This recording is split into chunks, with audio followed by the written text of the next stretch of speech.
You play by the rules. You work the hours, you skip the expensive vacations, you put cash in a savings account. And yet, the cost of a secure life just keeps slipping further away. This is economic humiliation. It is the gnawing sense that your paycheck is an illusion, and that the meritocracy you were promised is fake. When that frustration boils over, politicians are quick to hand you a villain. Half the country blames greedy corporations and billionaires for hoarding resources. The other half points at immigrants, globalists, and cultural decay. They might be tapping into real anger, but those targets are decoys. They distract you from the actual machine operating quietly underneath the surface.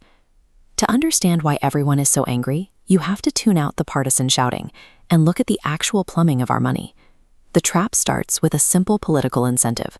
Leaders want to provide comfort to voters today, but raising taxes is a quick way to lose an election, so they borrow to cover the gap. That borrowing is essentially time travel. It allows a society to pull future wealth directly into the present. Eventually, you run out of future.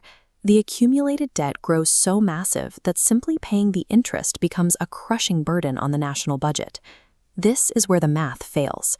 Instead of making painful budget cuts, institutions inject liquidity into the market.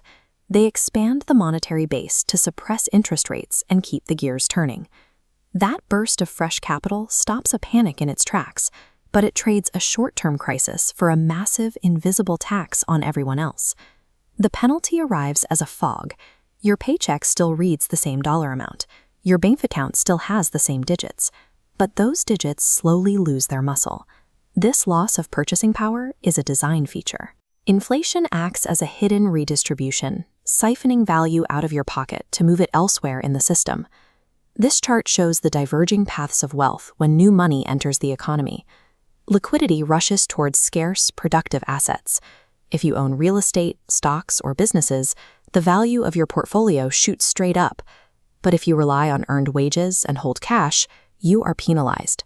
The things you need to buy skyrocket in price, while your savings buy less and less every year. This split creates a massive gap between the people riding the system and the people getting dragged by it. It is inequality divorced from individual merit.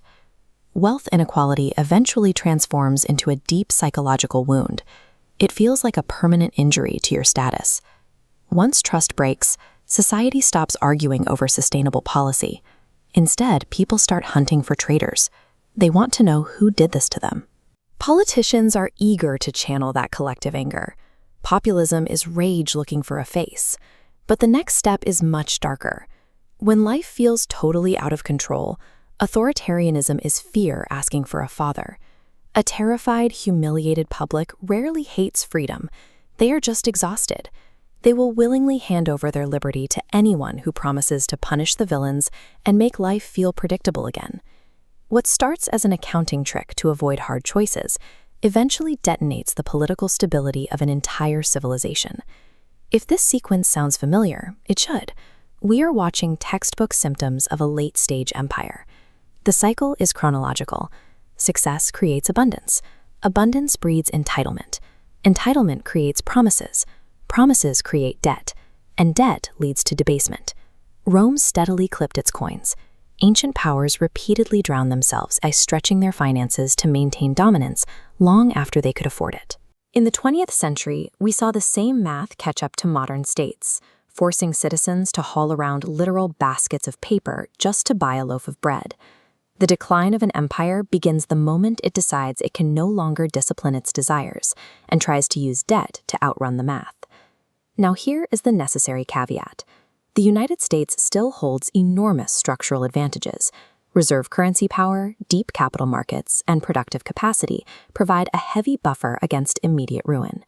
Total collapse is not a guarantee for tomorrow, but the era where slogans could hide the underlying math is permanently over. Instead of panic, the goal is pattern recognition. You survive this by positioning yourself correctly. Avoid reckless leverage. Acquire productive assets. Build highly adaptable skills that can survive regime shifts. True sovereignty comes from seeing the machine clearly. When you understand the plumbing, you can navigate the disorder with a clear head, even while the rest of society is busy screaming at shadows.